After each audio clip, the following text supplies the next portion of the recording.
Good evening, everyone, and welcome to another episode of Light Sports Ramble.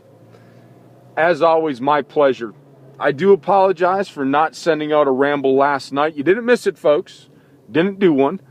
I had a district meeting where I had to train my directors for a whole day, and then we had dinner, and then we had some socializing time. People that I normally talk to on a daily basis on the phone, they all came to Indianapolis, and we had a good training session yesterday. By the time I was done, I did not want to put out a half-hearted Red Light Sports Ramble. I think all of my listeners realize I'm passionate when I do this, and I was just so darn tired last night. I didn't get in until 2 a.m. Monday morning. I had to get up, do the training all day, dinner, socialize. It was about 10 o'clock when the night ended, and I was beat.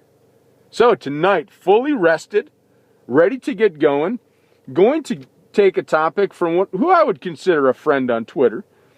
And that's my buddy Mark. He had sent out the topic yesterday because I had asked for it. It is, how is social media allowing us to get closer to our favorite athletes, the good and the bad? And I think I'm going to give just 1 point on both, the good and the bad, because we could spend all day talking about pros and cons of social media. But as I had a day to think about it, I think the really good thing is it allows us as fans to at least send a tweet, maybe post on a Facebook, maybe like a Facebook page. It makes us feel closer to the athlete. Now, I have actually had a return tweet from some of these athletes at times, but it's not like we're going to hook up and hang out and go golf together.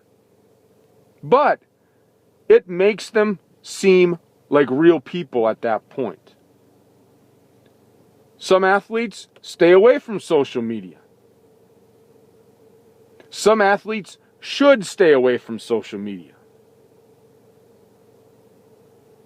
But when you see somebody on social media being respectful, interacting with their fans, and being ultimately a very good person on social media, that is responsible tweeting. That is very responsible. And I'm okay with that. And it certainly does make the younger generation feel special. And I'm going to go back to my Green Bay days. And I'm really going to date myself. Older generation, you're going to remember the name John Jefferson or J.J. Jefferson. Played for the Chargers, came to the Packers.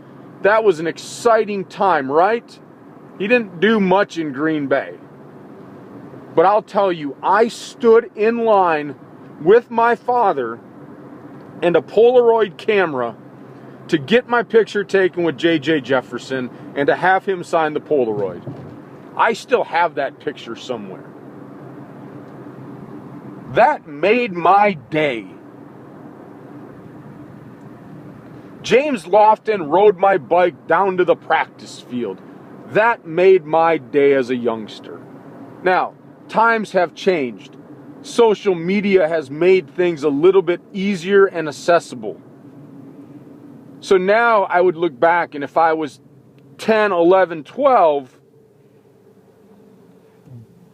having an athlete answer a tweet, like my Facebook page, post on my Facebook, that would probably make my day. Those are the major differences in today's world with the younger generation.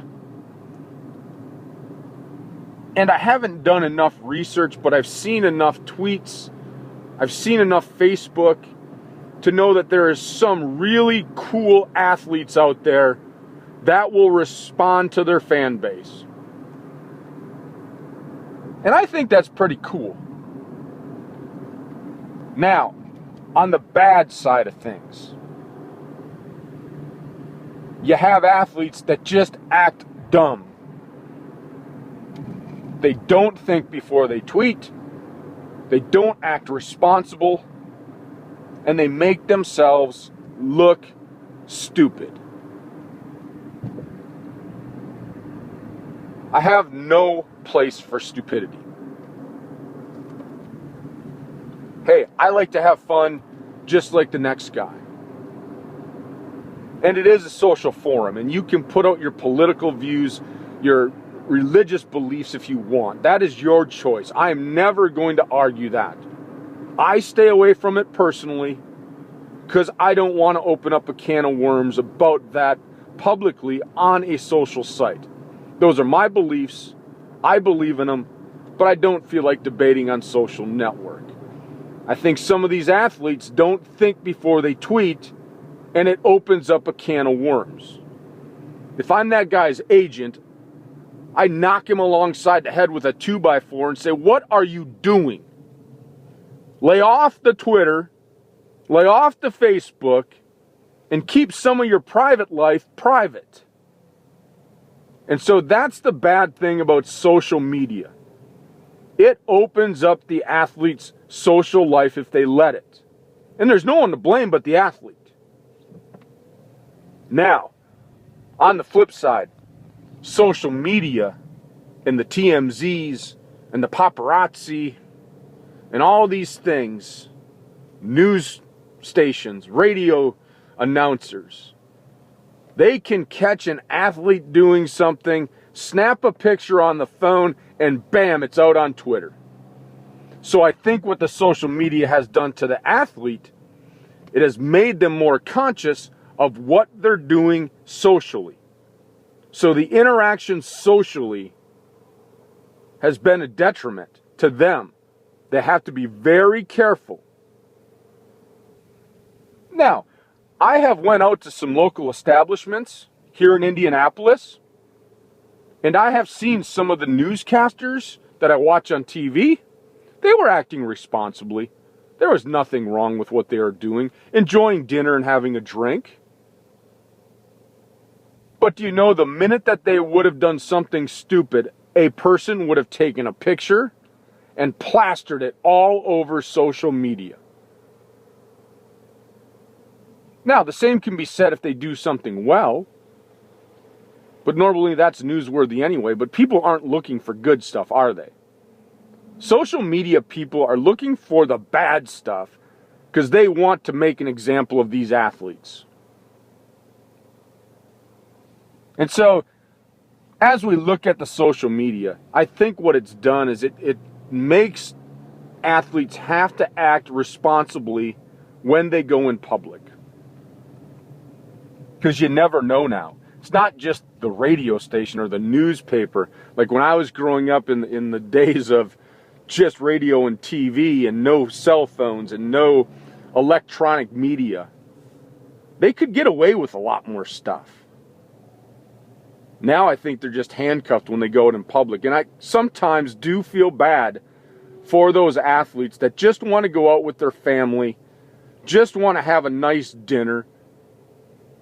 Those that are responsible, that maybe want to sit at a bar and have one drink and go home.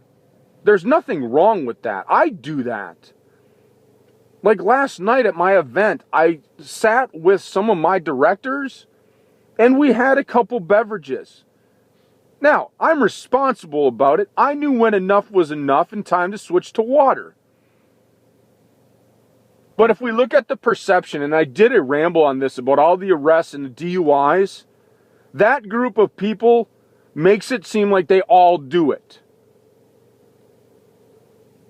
But again, on the flip side, social media has made it look like the whole group does it. So think about this. At your work, if somebody gets a DUI and it's posted on social media that your whole company is thrown into that group, is that fair? No, it's not fair at all. That would be like a guy I work with going out, getting a DUI, and then all of a sudden I am categorized that I like to go out and party and I drive drunk, which is totally false. But that's what social media has done. It has now categorized athletes that are actually going out and being responsible. And that's the bad thing about it. Too many times we're getting grouped into a classification that is not right because somebody in the same profession is stupid.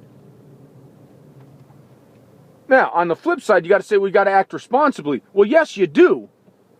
But it goes back to my point. If I head over to the Detour Bar and Grill where I sometimes go after work, and let's say Andrew Luck would show up one night and want to have a burger there because they got great burgers and have a beer. I don't care if he does that. That's awesome. But you know somebody's going to take a picture of him lifting that glass up and it's going to get perceived the wrong way. Unless you were there watching it. And that's what I'm saying, folks. So with that said, in a nutshell, the good thing about social media is it brings the fans closer to the players, makes them seem real, and allows us to have those oh wow moments when they actually respond to a tweet. Or they follow us on Twitter. That is great stuff, right? Makes us excited. That's good about social media. The bad is that it is handcuffing these athletes and it is taking away from the responsible ones when they just want to go out and live life. And so the bad people that have done things, they're going to get categorized and probably rightfully so. But that's the way the world of social media works, right, folks? So I hope it was informative. That's just my take on social media, the good and bad. As always, my endorsement for Fantasy World Order, FWO365. Jay, I got my invite today. I'll make sure I click and sign up. For those of you that want to join a league, get over to FWO365.com. Hit Jay up. I know he wants some more players, so go ahead, do what you got to do. FWO365.com. It's a great website. With that said, folks, I'll see you at the next red light. Hope you enjoy your Wednesday night.